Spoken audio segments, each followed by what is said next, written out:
आज हम भारतीय राज्य व्यवस्था में, इंडियन पॉलिटिकल सिस्टम में नव भारत निर्माण के इस प्लेटफॉर्म के माध्यम से भारतीय राज्य व्यवस्था को जो 15, 50 और 100 शब्दों में शुरू करने की जो मुहिम हमने शुरू की है, उत्तर लेखन शैली विकास कार्यक्रम को जिस प्रकार से आपके सामने बढ़ाया है दोस्तों, निश्चित रूप से इसका फायदा आपको हो रहा होगा, ऐसी अपेक्षा हम करते हैं। इस क्रम में सबसे पहले मैं बताना चाहूंगा दोस्तों, इससे पहले मैंने राष्ट्रपति पर 2 वीडियो हमारे हो चुके हैं। आज जो है हम इस वीडियो के माध्यम से भारतीय राष्ट्रपति की आपातकालीन जो शक्तियां हैं, उन आपातकालीन शक्तियों में हम राष्ट्रीय आपात के बारे में बेहतर तरीके से पढ़ने जा रहे हैं कि नेशनल इमरजेंसी क्या होती है और राष्ट्रीय आपात से आपके एग्जाम में, स्पेशली मेंस में क्वेश्चन क्या बन सकते हैं, उसका मैं व्यापक विश्लेषण यहां पर प्रस्तुत करने का प्रयास दोस्तों करूंगा। तो आज सबसे पहले मैं बताना चाहूंगा कि नेशनल इमरजेंसी से आपके क्वेश्चन क्या बन सकते हैं। सबसे पहले टॉपिक पार्ट 3, राष्ट्रपति की आपात शक्तियां। और राष्ट्रपति की आपात शक्तियों में आरएस मुख्य परीक्षा से आपके क्या प्रश्न बन सकते हैं, उसकी एनालिसिस हम यहां पर करने का प्रयास कर रहे हैं। अब देखिए आप आगे, सबसे पहले राष्ट्रपति की आपातकालीन शक्तियों पर आधारित प्रमुख प्रश्न, और जहां तक मेरा मानना है इसमें अधिकांश क्वेश्चन जो बनेंगे दोस्तों, वो बेसिकली आपके 100 वर्ड्स में बनने की संभावना ज्यादा होगी। जैसे आप पहला क्वेश्चन देखिए, राष्ट्रपति की आपातकालीन शक्तियों पर एक संक्षिप्त टिप्पणी प्रस्तुत कीजिए। Right A short note on the emergency power of the president. यहां पर तीनों को आपको थोड़ा थोड़ा बताना है। यह क्वेश्चन आपका 100 वर्ड्स में पूछा जा सकता है। फिर आपातकालीन प्रावधानों की संवैधानिक स्थिति क्या है, उसका कॉन्स्टिट्यूशनल पोजीशन क्या है, उसको दिखाना है। तो ये आपका 15 शब्दों में इस टाइप का क्वेश्चन आ सकता है 15 वर्ड्स के अंदर।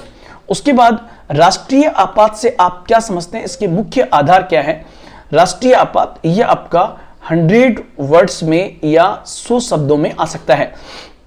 राष्ट्रीय आपात की शक्ति क्या राष्ट्रपति की विवेकाधीन शक्ति है, मतलब यहां पर मैं एक क्या लगा दूं तो ये क्वेश्चन बन जाएगा आपका मात्र 15 शब्दों में। क्या राष्ट्रीय आपात की जो घोषणा होती है वो राष्ट्रपति की क्या स्वविवेक शक्ति है, उसको देखेंगे। राष्ट्रीय आपात की क्या न्यायिक समीक्षा की जा सकती है। न्यायिक समीक्षा का अर्थ होगा दोस्तों जुडिशियल रिव्यू, मतलब क्या इसका न्यायिक समीक्षा की जा सकती है। नेक्स्ट पॉइंट, राष्ट्रीय आपात को लागू करने की प्रक्रिया क्या है, और राष्ट्रीय आपात अर्थात 352 की समाप्ति कैसे होती है। राष्ट्रीय आपात को लागू करने और उसकी हटाने की प्रक्रिया में अंतर क्या है, यह प्रश्न आपका 50 शब्दों में आ सकता है। 50 वर्ड्स में इस टाइप का क्वेश्चन पूछा गया है। यह क्वेश्चन 2 बार यूपीएससी एग्जाम में पूछा गया है दोस्तों, और क्वेश्चन पूछा गया है कि राष्ट्रीय आपात जो लागू होता है, राष्ट्रीय आपात, उस राष्ट्रीय आपात के लागू होने पर केंद्र राज्य संबंधों पर क्या प्रभाव पड़ता है, impact on central state relations पर क्या प्रभाव पड़ता है, और लोकसभा और विधानसभा के कार्यकाल पर इसका क्या प्रभाव पड़ता है, चर्चा कीजिए। चर्चा मतलब डिस्कस कीजिए, और डिस्कशन इस प्रकार से करना होता है कि जैसे एग्जामिनर आपके बिल्कुल सामने बैठा हुआ हो।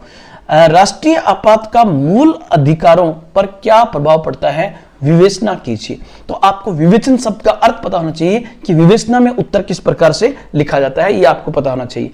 और लास्ट है कि राष्ट्रीय आपात की घोषणा देश की आजादी के बाद अब तक कितनी बार की गई है, उस पर एक संक्षिप्त टिप्पणी प्रस्तुत कीजिए, मतलब वो कब कब की गई और क्यों की गई, उसको यहां पर बताना है। और राष्ट्रीय आपातकाल का सूक्ष्म विवेचन कीजिए, यह भी एक क्वेश्चन है। तो मैंने कहा कि राष्ट्रपति की आपातकालीन शक्तियों में आज की इस क्लास में हम सबसे पहले राष्ट्रीय आपात अर्थात नेशनल इमरजेंसी पर चर्चा करने जा रहे हैं। लेकिन उससे पहले मैं आपको तीनों का थोड़ा थोड़ा बता दूंगा एक क्वेश्चन के माध्यम से। राष्ट्रपति की आपातकालीन शक्तियों पर एक संक्षिप्त टिप्पणी प्रस्तुत कीजिए। राइट ए शॉर्ट नोट। जब यहां पर शॉर्ट नोट होगा दोस्तों, तो मैंने आपको हमेशा कहा कि जब शॉर्ट नोट आपसे पूछे तो जिसके बारे में पूछा गया है उसके बारे में स्टार्टिंग से लेकर और एंड तक जितने भी इंपॉर्टेंट पॉइंट्स है उसको यहां पर डालना होता है। अब चूंकि पॉलिटी का क्वेश्चन है तो सबसे पहले स्टार्टिंग आप करना इसकी संविधान से, कि संविधान राष्ट्रीय आपात के बारे में क्या कहता है। साथ ही साथ ये शक्ति राष्ट्रपति की है, तो राष्ट्रपति के साथ इसको इंक्लूड करना है। और तीसरा, आपातकालीन शक्तियां पूछी गई है, तो इसका मतलब तीनों शक्तियों का, तीनों के बारे में थोड़ा थोड़ा पॉइंट आपको रिप्रेजेंट करना है। ये आपका उत्तर का एक प्रारूप आपको ध्यान देना है। तो सबसे पहले आप कैसे लिखोगे, तो आप इसका उत्तर जो लिखोगे दोस्तों, उसका ड्राफ्ट थोड़ा सा मैं आपके सामने प्रस्तुत करने का प्रयास करता हूं। उसमें क्या होगा कि भारतीय संविधान के भाग 18 के तहत अनुच्छेद 352 से 360 के मध्य 360 के मध्य आपातकालीन शक्तियों का प्रावधान किया गया है। आपातकालीन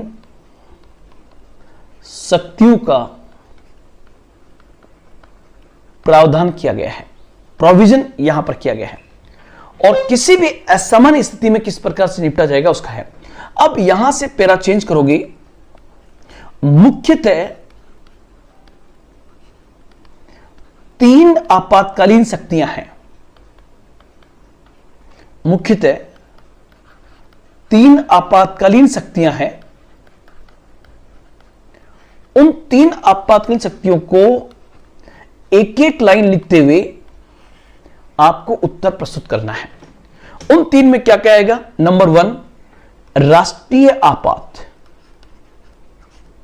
पहली आपातकालीन शक्ति का नाम है नेशनल इमरजेंसी, राष्ट्रीय आपात। दूसरा राष्ट्रपति शासन, जिसको हम कहते हैं प्रेसिडेंट रूल, राष्ट्रपति शासन। और तीसरा वित्तीय आपात, जिसको हम कहेंगे फाइनेंशियल इमरजेंसी, वित्तीय आपात। ये आपको इस टाइप से इसको प्रस्तुत करना है। और साथ ही साथ दोस्तों आप यहां पर 352, 356 और 360 लिख करके संवैधानिक स्थिति भी इनकी 360 लिख करके कॉन्स्टिट्यूशनल पोजीशन भी इनकी बतानी है। और फिर एक एक लाइन इन सब के बारे में आप लिख दोगे तो यह आपका उत्तर पूरा हो जाएगा। क्योंकि यहां पर क्वेश्चन पूछा गया है राष्ट्रपति की आपातकालीन शक्तियों पर एक संक्षिप्त टिप्पणी प्रस्तुत कीजिए, राइट इज शॉर्ट आउट। क्योंकि हमारी सीमा क्या है कि यहां पर केवल 100 वर्ड्स में क्वेश्चन पूछा गया है, तो 100 शब्दों में आपको क्या क्या डायमेंशन कवर किए? भारतीय संविधान, भाग 18, 352 से 360, और यहां पे चाहो तो लिख सकते हो राष्ट्रपति की मुख्यतः 3 आपातकालीन शक्तियां जो वह अपनी मंत्री परिषद की सलाह पे करता है, वो पॉइंट आप यहां पे डाल दोगे तीनों में अलग अलग करके। अब हम आगे बढ़ते हैं और एक एक जब शक्ति जानेंगे तो आपको और पता लग जाएगा आपातकालीन प्रावधानों की संवैधानिक स्थिति क्या है। यहां पर यह वाला क्वेश्चन जो है वो मात्र आपका 15 शब्दों में पूछा जाएगा। संवैधानिक स्थिति क्या है? तो इसमें आप बताओगे कि भारतीय संविधान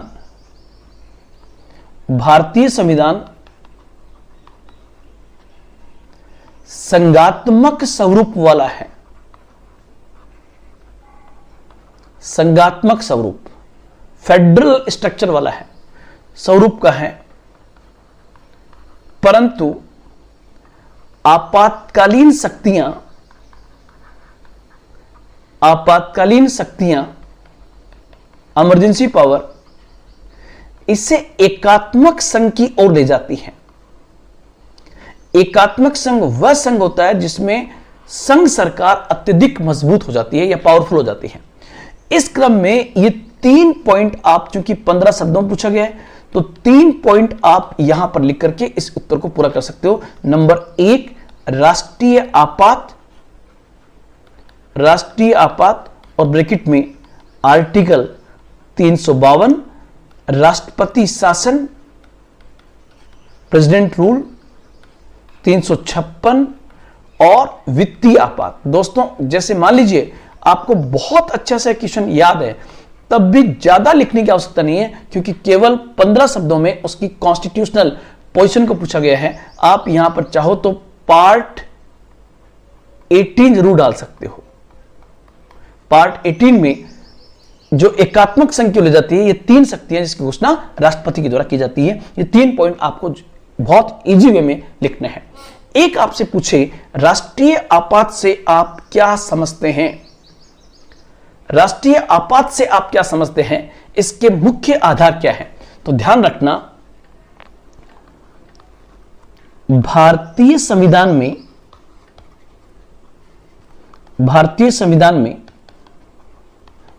संविधान पार्ट 18 के तहत अनुच्छेद 352 के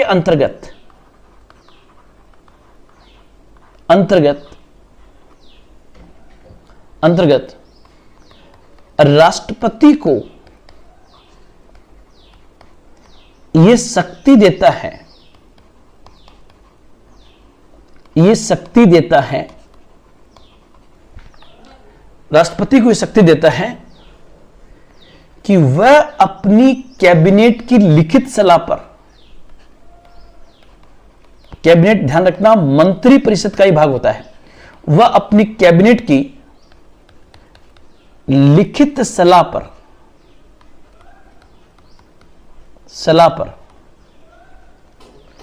संपूर्ण राष्ट्र में या राष्ट्र के किसी भाग में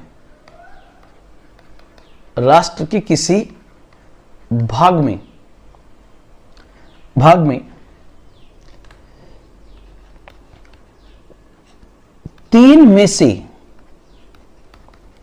किसी एक आधार पर जिस घोषणा को करता है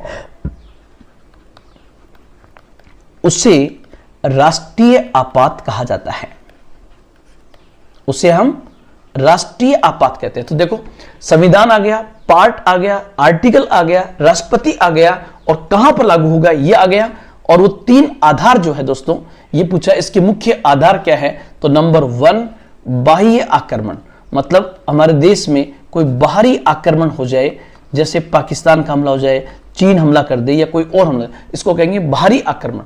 दूसरा, भारत का किसी और देश के साथ युद्ध हो जाए, युद्ध या बाह्य आक्रमण। और तीसरा, ध्यान रखना, तीसरा पॉइंट होगा सशस्त्र विद्रोह। इन तीन आधारों पर राष्ट्रपति जो है राष्ट्रीय आपात की घोषणा कर सकता है। यह पॉइंट आपका यहां पर बहुत बेहतर तरीके से आएगा। ध्यान रखना, जहां पर सशस्त्र विद्रोह लिखा हुआ है, यहां पर मूल संविधान में यहां पर आंतरिक अशांति शब्द था, आंतरिक अशांति शब्द यहां पर पहले था, तो यह बिंदु भी आपको यहां पर ध्यान रखना है। फिर पूछा गया, राष्ट्रीय आपात की शक्ति क्या राष्ट्रपति की विवेकाधीन शक्ति है? यहां पर मैं क्या लगा दूं तो यह आपका उत्तर पूरा हो जाएगा। क्या राष्ट्रीय आपात की शक्ति राष्ट्रपति की विवेकाधीन शक्ति है? और मान लीजिए ये क्वेश्चन आपका 15 शब्दों में पूछा गया हो, 15 वर्ड्स में, तो कैसे लिखोगे? आप इसमें लिखोगे, भारतीय संविधान में अनुच्छेद, भारतीय संविधान के अंतर्गत अनुच्छेद 352 के तहत राष्ट्रीय आपात की घोषणा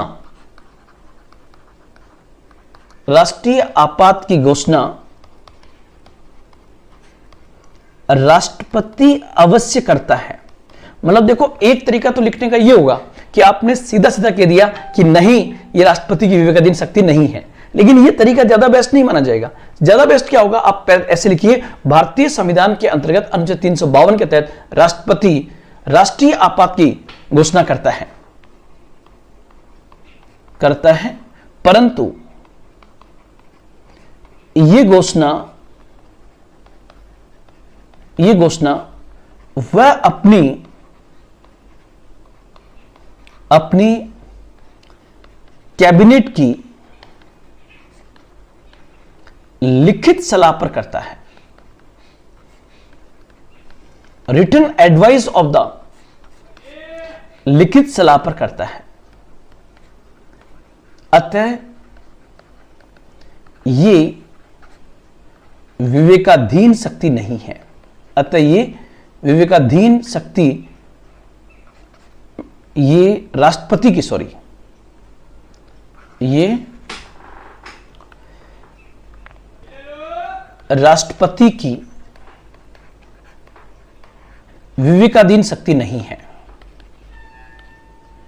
एक क्वेश्चन मैं आपको करा दूंगा जिसमें एक पूरा करने के बाद मैं यह भी बताऊंगा कि कौन सी शक्तियां ऐसी हैं जो राष्ट्रपति की विवेकाधीन शक्तियां हैं। यह क्वेश्चन पूछा गया है। वे कौन सी शक्तियां जो राष्ट्रपति की विवेकाधीन शक्तियां हैं। जैसे लोकसभा के आम चुनाव के बाद वह किस पार्टी को सरकार बनाने के लिए आमंत्रित करता है, वह जब पॉकेट वीटो का इस्तेमाल करता है तो वो उसकी विवेकाधीन शक्तियां हैं। ये उसकी विवेकाधीन शक्ति नहीं है, क्योंकि ये काम राष्ट्रपति किसकी सलाह पे करता है, वो अपनी कैबिनेट की लिखित सलाह पे करता है, इसलिए इसको विवेकाधीन शक्ति नहीं माना जाएगा। फिर है कि क्या राष्ट्रीय आपात की न्यायिक समीक्षा की जा सकती है। क्या राष्ट्रपति द्वारा जो राष्ट्रीय आपात की घोषणा की जाती है उसकी न्यायिक समीक्षा की जा सकती है क्या। तो ध्यान रखना, सबसे पहली बात तो मूल संविधान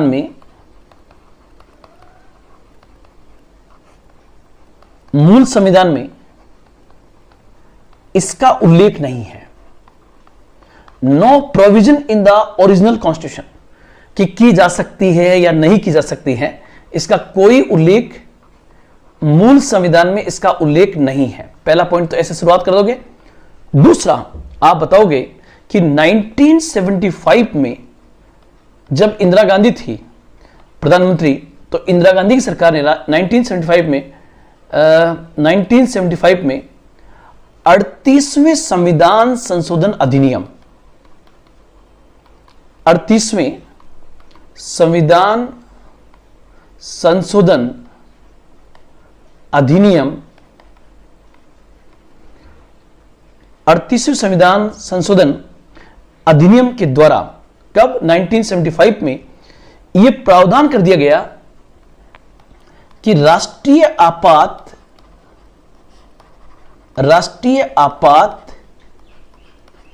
न्यायिक समीक्षा से बाहर है। मतलब न्यायपालिका इसकी समीक्षा नहीं कर सकती, न्यायिक समीक्षा से बाहर है। पहला पॉइंट तो आप बताओगे कि मूल संविधान में इसका उल्लेख नहीं है। 1975 में 38वें संविधान संशोधन अधिनियम के द्वारा राष्ट्रीय आपात को न्यायिक समीक्षा की परिधि से बाहर कर दिया गया। परंतु आप लोग ध्यान रखना, 1978 में जनता पार्टी की सरकार द्वारा 44वां संविधान संशोधन अधिनियम पास किया। यह सरकार कांग्रेस की जगह पर आई थी, संविधान संशोधन अधिनियम पास किया 1978 में, और इसके द्वारा लिख दिया गया कि राष्ट्रीय आपात की न्यायिक समीक्षा की जा सकती है। राष्ट्रीय आपात की न्यायिक समीक्षा की जा सकती है। तो यह पॉइंट आपको यहां पर डिस्क्राइब करना है, ठीक है। और साथ ही साथ आप लोग ध्यान रखना, फिर आपको एक हवाला देना है किसका, सुप्रीम कोर्ट का। सुप्रीम कोर्ट ने मिनर्वा मिल्स मामले में निर्णय देते हुए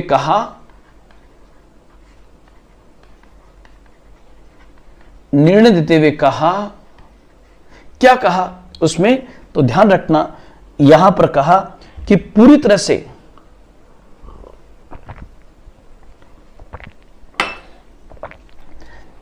कहा कि हठधर्मिता, या मैं इसको न लिखूं, सीधा लिख दूं, सुप्रीम कोर्ट ने मिनर्वा मिल्स मामले में निर्णय देते हुए कहा कि न्यायिक समीक्षा की जा सकती है। तो ये 4 पॉइंट लिखने के बाद जो पॉइंट आएगा वो दोस्तों यही आएगा कि फाइनली राष्ट्रीय आपात की न्यायिक समीक्षा की जा सकती है। तो ये बिंदु आपको यहां पर डालना है ताकि आपको, लेकिन सीधा उत्तर मान लीजिए 15 शब्दों में आता है तो सीधा उत्तर आप प्रस्तुत नहीं कर सकते कि न्यायिक समीक्षा, जैसे आपने लिख दिया हां राष्ट्रीय आपात की न्यायिक समीक्षा की जा सकती है, केवल ऐसा उत्तर लिखने पर आधा नंबर भी नहीं मिलेगा। थोड़ा सा हवाला देना पड़ेगा कि क्वेश्चन क्यों उठा, क्योंकि मूल संविधान में इसका उल्लेख नहीं था।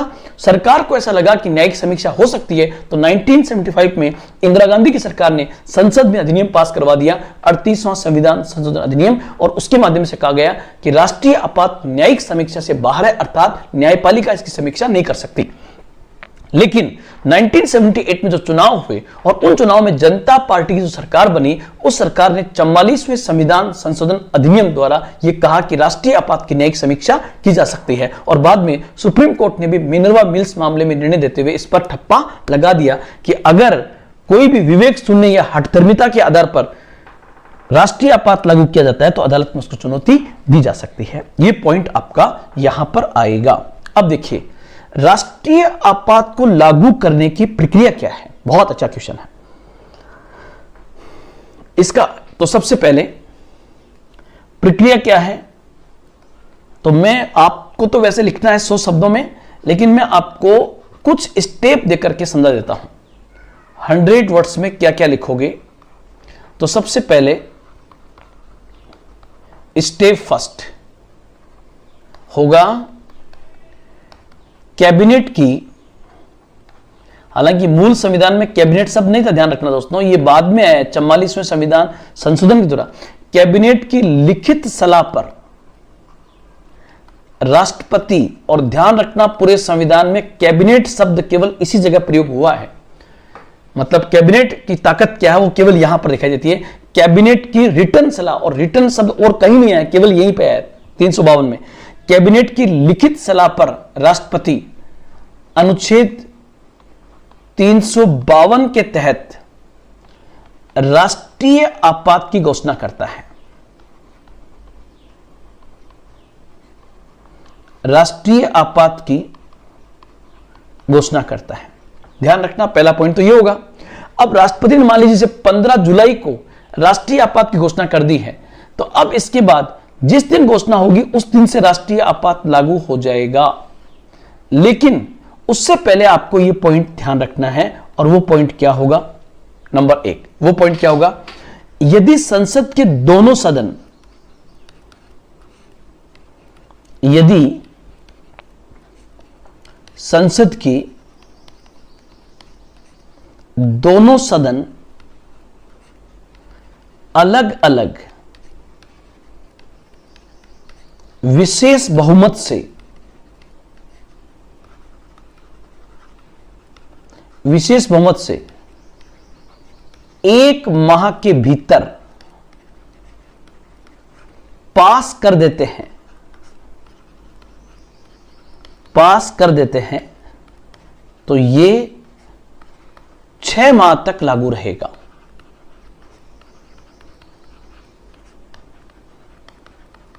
छह महीने तक लागू रहेगा। यह पॉइंट आपको सबसे पहले यहां पर डालना है। तो इसका दूसरा पक्ष भी तो होगा। दूसरा क्या होगा, यदि संसद के दोनों सदन या कोई एक सदन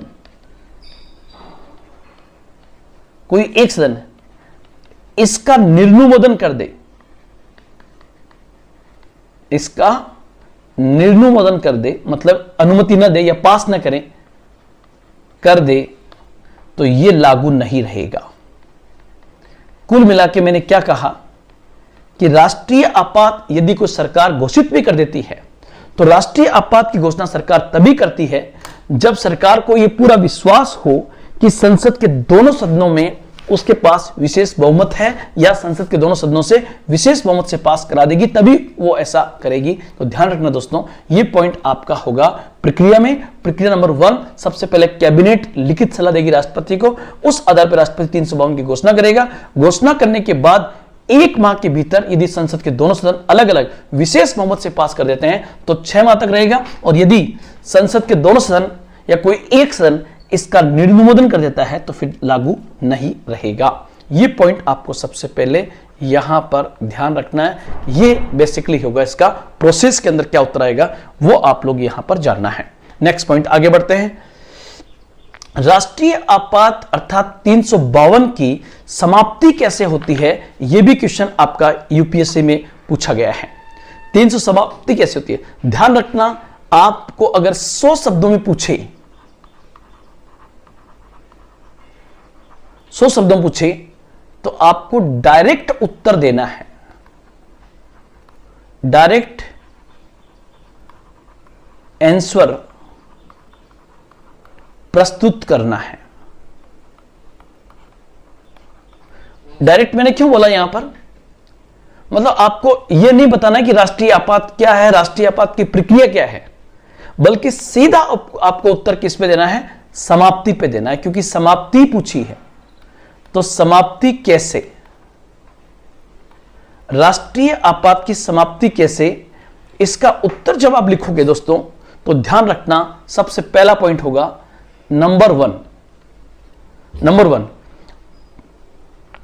राष्ट्रपति द्वारा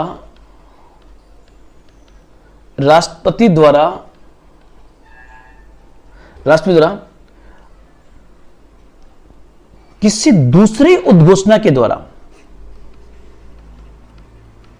मतलब मान लीजिए पहली उद्घोषणा में उसने लागू किया है तो उसके बाद वाली किसी दूसरी उद्घोषणा के द्वारा,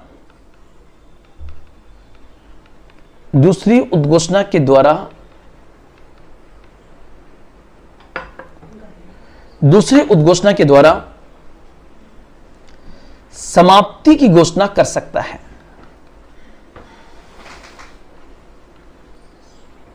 समाप्ति की घोषणा कर सकता है। यहां पर आप लोग ध्यान रखना, जब समाप्ति घोषणा करेगा तब बेसिकली कैबिनेट की आवश्यकता नहीं होगी, वह अपनी मंत्री परिषद की सलाह पर ऐसा कर सकता है। हालांकि मंत्री परिषद का ही जो कैबिनेट मंत्रियों का समूह उसे कैबिनेट कहते हैं, वहां पर लिखित यहां पर केवल यह आएगा। और यहां पर आप देख सकते हो संसदीय अनुमोदन की भी आवश्यकता नहीं है, सीधा राष्ट्रपति किसी दूसरी उद्घोषणा के द्वारा इसकी समाप्ति घोषणा कर सकता है। दूसरा सेकंड पॉइंट होगा नंबर 2, लोकसभा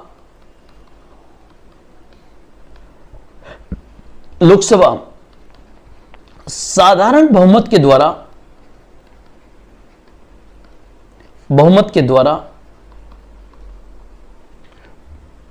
प्रस्ताव पास कर इसे समाप्त कर सकती है। देख सकते हो आप कितना इजी वे है हटाने का, कि लागू करते समय तो राष्ट्रपति केवल घोषणा करता है, लेकिन संसद के दोनों सदनों से वहां पर पास होना जरूरी है अलग अलग।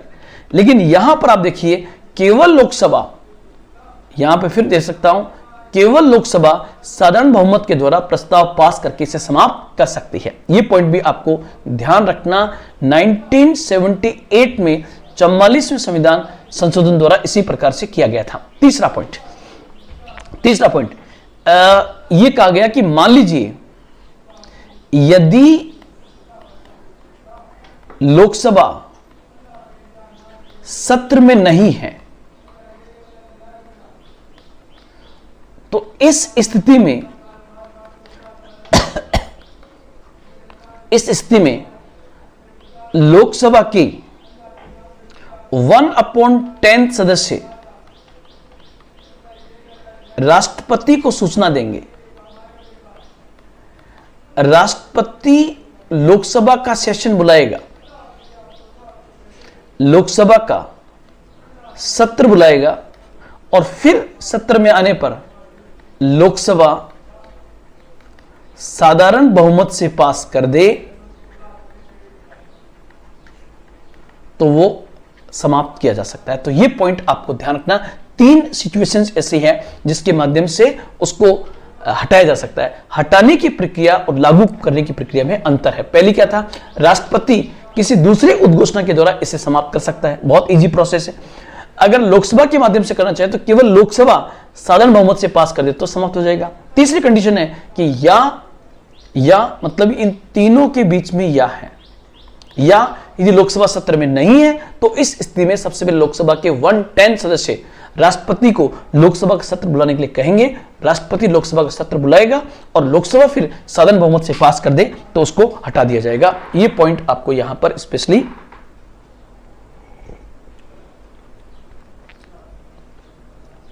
ध्यान रखना है। नेक्स्ट पॉइंट, राष्ट्रीय आपात को लागू करने और उससे हटाने की प्रक्रिया में अंतर क्या है। तो सबसे पहले आप देखोगे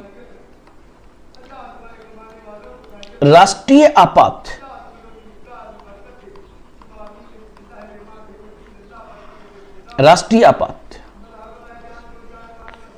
जो 352 में जिसकी घोषणा की गई है उससे लागू करने और हटाने की प्रक्रिया में अंतर क्या है। तो सीधा सीधा आपको अंतर ही बताना है, क्योंकि ये क्वेश्चन अधिकतम आपका 50 शब्दों में 50 वर्ड्स में आएगा, 50 शब्दों में आएगा। अब 50 शब्दों में देखो, आप लागू करते समय लागू करने के लिए संसद के दोनों सदनों का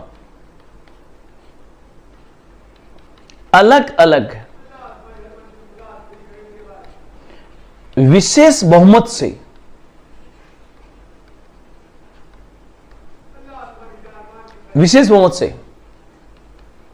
पारित करना अनिवार्य है। मतलब दोनों हाउस अलग अलग पास करेंगे और दोनों विशेष बहुमत से पास करेंगे। जबकि हटाने के लिए आप देखोगे नंबर 1 केवल राष्ट्रपति की उद्घोषणा से हट जाएगा। मतलब राष्ट्रपति घोषणा करता है, राष्ट्रपति अपनी मंत्रिपरिषद कहने पर इसको हटा भी लेगा। या फिर दूसरा मैंने कहा कि लोकसभा के साधारण बहुमत से पास करने पर भी यह हट जाएगा। और यहां पर मैं कहना चाहूंगा राज्यसभा की आवश्यकता ही नहीं है हटाने की प्रक्रिया। या आपको एक पॉइंट पूछे कि कहां पर राज्यसभा की भूमिका कम हो जाती है, तो राष्ट्रीय आपात को हटाने की प्रक्रिया में।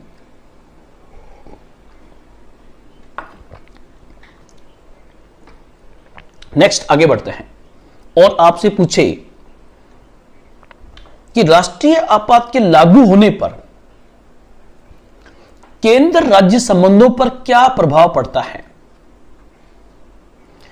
एवं लोकसभा और विधानसभा के कार्यकाल पर क्या प्रभाव पड़ता है। बहुत अच्छा क्वेश्चन है, लोग केवल फैक्चुअल याद करके जाते हैं। और ऐसा क्वेश्चन अगर आपसे पूछे कि राष्ट्रीय आपात के लागू होने पर केंद्र राज्य संबंधों पर क्या प्रभाव पड़ता है, तो आप लोग ध्यान रखना। नंबर 1, सबसे पहले तो आप लिखोगे राष्ट्रीय आपात अर्थात 352 के लागू होने पर। और क्या कह रहा है, केंद्र राज्य संबंधों पर क्या प्रभाव पड़ता है। आपको सीधा सीधा पैराग्राफ बना के लिखना है। मैं आपको ग्राफिक से समझाने का प्रयास कर रहा हूं। नंबर 1 पहला प्रभाव, और प्रभाव किस पे, केंद्र राज्य संबंधों पर। संबंधों पर क्या इंपैक्ट पड़ता है, तो सबसे पहले तो लिखेंगे कार्यपालिक प्रभाव क्या पड़ता है। इसको हम कहते हैं एग्जीक्यूटिव इंपैक्ट। कार्यपालिक प्रभाव क्या पड़ेगा, तो दोस्तों इसका उत्तर क्या होगा, यहां पर आप लोग ध्यान रखना। कार्यपालिक प्रभाव क्या होगा, तो नंबर 1 राष्ट्रीय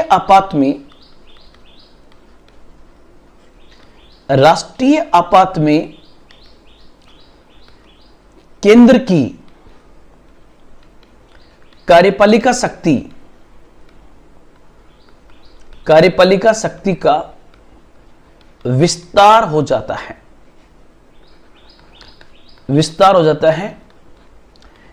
केंद्र राज्यों को अतिरिक्त निर्देश दे सकता है। केंद्र राज्यों को अतिरिक्त निर्देश दे सकता है। यह पॉइंट आपका सबसे पहले आएगा।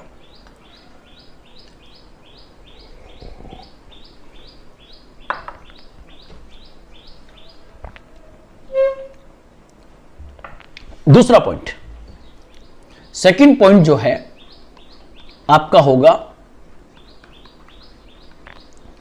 विधायी प्रभाव। लेजिस्लेटिव प्रभाव क्या होगा? तो इसमें आप सीधा एक पॉइंट लगाना, संसद राज्य सूची के विषयों पर कानून बना सकती है। संसद राज्य सूची के विषय पर आपातकाल के दौरान कानून बना सकती है। और राज्य विधायिका शक्ति, मतलब राज्य में जो विधानसभा है, राज्य विधायिका शक्ति का निलंबन नहीं होता है, वो जारी रहती है, निलंबन नहीं होता है, परंतु फिर भी संसद राज्य सूची के विषयों पर कानून बना सकती है। और तीसरा पॉइंट आप लिखोगे कि संघ का स्वरूप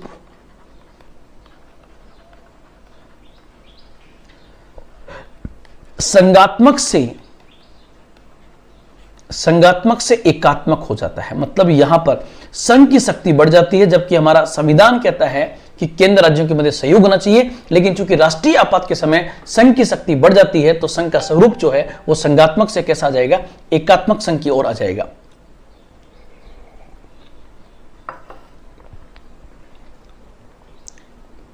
नेक्स्ट पॉइंट, राष्ट्रीय आपात का मूल अधिकारों पर क्या प्रभाव पड़ता है? विवेचना कीजिए। अगर इस प्रकार का विवेचन पूछा गया हो तो विवेचन में आप क्या लिखोगे दोस्तों? विवेचन में आप लिखोगे, सबसे पहले तो एनालिसिस करना है कि 352 के लागू होने पर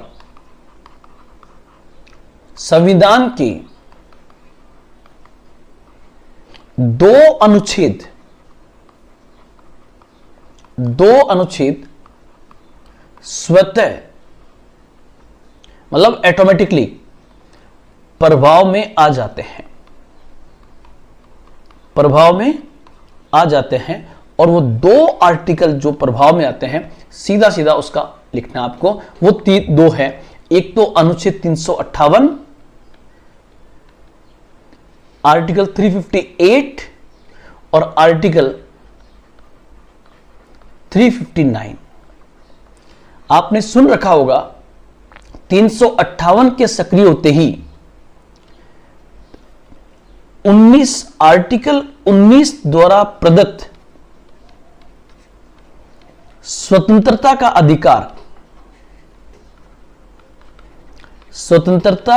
अधिकार का निलंबन हो जाता है, सस्पेंड हो जाएगा। ये मतलब आपको पता है 19 हमारी स्वतंत्रता सबसे महत्वपूर्ण आर्टिकल है। जैसे ही आपको पता है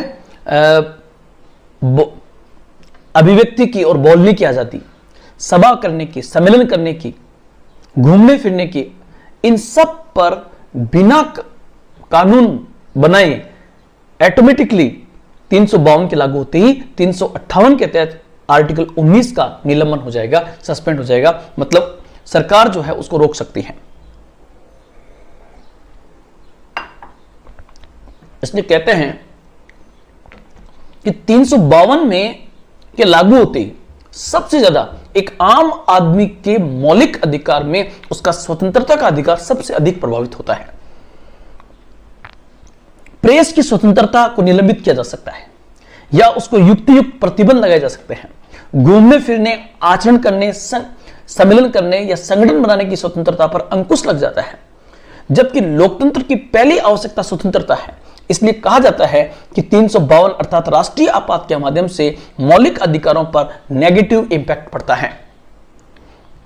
साथ ही साथ आपको ध्यान रखना 359 के तहत कहा गया है कि जनरली हम क्या करते हैं कि जब भी हमारे मौलिक अधिकार का उल्लंघन होता है तो आर्टिकल 32 के तहत हम सीधा सुप्रीम कोर्ट का दरवाजा खटखटा सकते हैं और 226 के तहत हाई कोर्ट का दरवाजा खटखटा सकते हैं। ये हमने पढ़ा होगा आप लोगों ने, ये मैं आपको अलग से बताऊंगा कि वैसे हमारे यहां पर मौलिक अधिकारों का हनन होने पर एक आम आदमी सीधा 32 के तहत सुप्रीम कोर्ट का दरवाजा खटखटा सकता है। परंतु ध्यान रखना, यहां पर जैसे 352 लागू होगा, अनुच्छेद 352 जो है, अनुच्छेद 32 जो है, ये परिवर्तनीय नहीं होगा। मतलब एक आम आदमी के मौलिक अधिकार का हनन होने पर जो सुप्रीम कोर्ट जा सकता है, उस सुप्रीम कोर्ट वाले पॉइंट पर आपका सुप्रीम कोर्ट वाला जो अधिकार आपका वो लागू नहीं रहेगा, मतलब परिवर्तनीय नहीं रहेगा। ये इसमें आएगा। दो इंपॉर्टेंट पॉइंट आपको यहां पर ध्यान देने की आवश्यकता है। फिर आप देखिए, एक क्वेश्चन ये पूछा गया है कि राष्ट्रीय आपात की घोषणा आजादी के बाद अब तक कितनी बार की गई है, उस पर एक संक्षिप्त टिप्पणी प्रस्तुत कीजिए। अगर ऐसा प्रश्न आपके सामने आता है,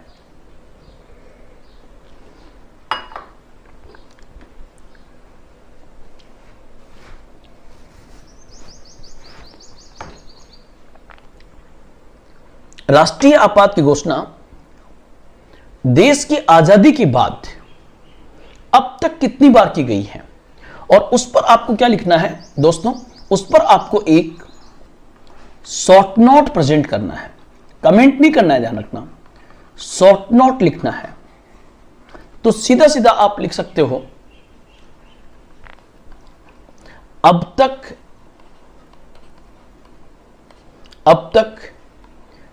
3 बार राष्ट्रीय आपात की घोषणा की गई है। अब तक 3 बार राष्ट्रीय आपात की घोषणा की गई है, और ये 3 बार कब कब की गई है, वो टाइमिंग और उसका आधार क्या था, ये आपको बताना है। ये सबसे पहले 1962 में की गई थी, और 62 में जो सरकार ने की, वो क्यों की, तो उसका उत्तर होगा बाह्य आक्रमण के आधार पर। किसने आक्रमण किया था, तो दोस्तों उस समय चीन ने भारत पे हमला कर दिया था, बाहरी आक्रमण पर। और भारत में कहां पर हमला हुआ था, तो जब भारत की नेफा क्षेत्र पे हमला हुआ था, नॉर्थ ईस्ट फ्रंटियर एजेंसी पे हमला हुआ था, नेफा पर, जिसको आज हम अरुणाचल प्रदेश कहते हैं।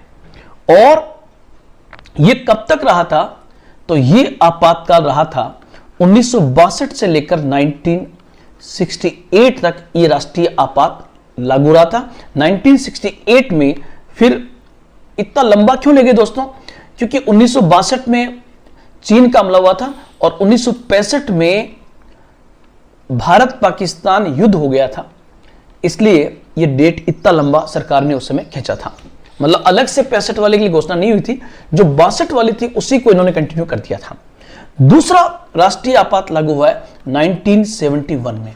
क्यों, कारण क्या था, तो आप लोग देखना, पाकिस्तान का एक भाग अलग होकर के बना था बांग्लादेश। तो हम कहेंगे 1971 में किस संकट के दौरान की गई थी, बांग्लादेश संकट। और आपको पता है 71 में आपको पता है बांग्लादेश को लेकर भारत पाकिस्तान के मध्य युद्ध हो गया था, अतः उसको आधार मान करके 71 में यह लागू किया गया था। और तीसरा आप लोग ध्यान रखना 1975, उस समय देश के हालात चूंकि अत्यंत खराब हो गए, तो इंदिरा गांधी सरकार ने आंतरिक अशांति, जिसको हम कहेंगे इंटरनल डिस्टर्बेंस, आंतरिक अशांति के आधार पर राष्ट्रीय आपात की घोषणा कर दी थी। राष्ट्रीय आपात, जबकि उस समय दूसरी आपातकाल की घोषणा भी समाप्ति नहीं हुई है, मतलब हम कहेंगे दूसरी एवं तीसरी आपात की समाप्ति एक साथ की गई है 1977 के अंदर। तो अब तक कितनी बार की गई है, 3 बार, 62, 71 और 75। 62 में की गई थी बाह्य आक्रमण के आधार पर। दूसरा 71 में बांग्लादेश संकट जो पैदा हुआ, उसमें भारत पाकिस्तान जो युद्ध शुरू हुआ था, उस युद्ध के कारण इसको लागू किया गया। और तीसरा 1975 में, क्योंकि उस समय इंदिरा गांधी ने लोकसभा कार्यकाल 2 बार बढ़ा दिया था, और ऐसा लग रहा था उनको कि अगर चुनाव हुए तो हार जाएगी, इसलिए 75 में आंतरिक अशांति के आधार पर उन्होंने राष्ट्रीय आपात को लागू करके लोकसभा कार्यकाल को 2 बार बढ़ा दिया था। तो ये पॉइंट आपको यहां पर स्पेशली ध्यान रखना है। राष्ट्रीय आपातकाल का सूक्ष्म विवेचन कीजिए। यहां पर इस टाइप का क्वेश्चन जब आएगा तो सबसे पहले इसको समझना होगा, इसका माइक्रो एनालिसिस करना होगा। और मान लीजिए क्वेश्चन 100 शब्दों में आपके पास आया, तो सबसे पहले आप क्या करना, शुरुआत के 20 शब्द तो संवैधानिक स्थिति और इस पर बता देना कि संवैधानिक स्थिति क्या है। क्या बताओगे कि अनुच्छेद 352 के तहत अपने कैबिनेट की लिखित सलाह पर राष्ट्रपति कैबिनेट की लिखित सलाह पर राष्ट्रपति राष्ट्रीय आपात की घोषणा कर सकता है। ये तो इसका एक परिचय दे दिया। अब माइक्रो एनालिसिस में आपको यह बताना है कि संविधान में यह प्रावधान ही क्यों किया गया, यह प्रावधान क्यों किया गया, और तीसरा, इस प्रावधान के ड्रॉबैक्स मतलब कमियां क्या है। तो यहां पर तो आप लिखोगे कुछ सकारात्मक बिंदु और यहां पर आप लिख दोगे इसके कुछ नकारात्मक पॉइंट, ताकि आप इसका माइक्रो एनालिसिस कर सको। प्रावधान क्यों किया गया कि नंबर 1 इस आधार पर किया गया कि किसी भी हालत में संघ की सुरक्षा की जा सके। संघ का मतलब यहां पर होगा भारतीय संघ। भारतीय संघ की सुरक्षा के लिए, जैसे हमला जम्मू कश्मीर पे हुआ है तो केरल को भी उसमें शामिल होना चाहिए क्योंकि केरल संघ का पार्ट है। तो भारतीय संघ की सुरक्षा के लिए। दूसरा, युद्ध में सरकार के कामकाज के लिए। तीसरा, मौलिक अधिकारों पर प्रतिबंध भी इसके माध्यम से लगा जा सकता है क्योंकि इसकी आवश्यकता पड़ती है। अब कमियां क्या है? नंबर 1, स्पष्टीकरण का अभाव। स्पष्टीकरण का अभाव। आप कहोगे सर इसका मतलब क्या हुआ कि नंबर 1 पहला तो स्पष्ट है, बाह्य आक्रमण। दूसरा, युद्ध भी स्पष्ट है, लेकिन तीसरा जो है जिसमें लिखा होता आंतरिक अशांति, उस आंतरिक अशांति शब्द का मतलब क्या था, उसी का फायदा इंदिरा गांधी सरकार ने उठाया और 1975 में राष्ट्रीय आपात को लागू कर दिया था। फिर उस आंतरिक अशांति के जगह पर अब लिख दिया गया इंटरनल डिस्टर्बेंस। तो उस इंटरनल डिस्टर्बेंस का मतलब वहां पर क्या है, तो मैं यहां पर कहूंगा आज भी उस आंतरिक अशांति के स्थान पर जो सशस्त्र विद्रोह शब्द लिखा गया है, वो सशस्त्र विद्रोह शब्द आज भी पूरी तरह से परिभाषित नहीं है। इसका फायदा सरकारें उठा सकती है। साथ ही साथ कई बार सरकार अगर नाकाम हो रही हो अपना काम करने में, तो वह राष्ट्रीय आपात को लागू कर करके, और ध्यान रखना राष्ट्रीय आपात के माध्यम से लोकसभा के कार्यकाल को 1 साल बढ़ा देती है। और लोकसभा कार्यकाल इंदिरा गांधी सरकार में 2 बार बढ़ा गया। तो एक प्रकार से कहीं ना कहीं ये राष्ट्रीय आपात एक अंकुश है किस पर, लोकतंत्र पर भी ये एक प्रकार का प्रहार माना जा सकता है। तो ये पॉइंट्स आपको कवर करके और ये बताना है कि राष्ट्रीय आपातकाल के क्या पॉजिटिव हैं और क्या नेगेटिव इसके पॉइंट्स आएंगे। तो दोस्तों आज हमने इसके बाद आपके लिए पूरे नोट्स आपके लिए पूरे आपातकालीन शक्तियों के पूरे नोट्स आपके सामने हाजिर हैं। आप इसको बहुत बेहतर तरीके से करने का प्रयास करना। आज इतना ही, फिर मिलेंगे। जय हिंद, जय भारत।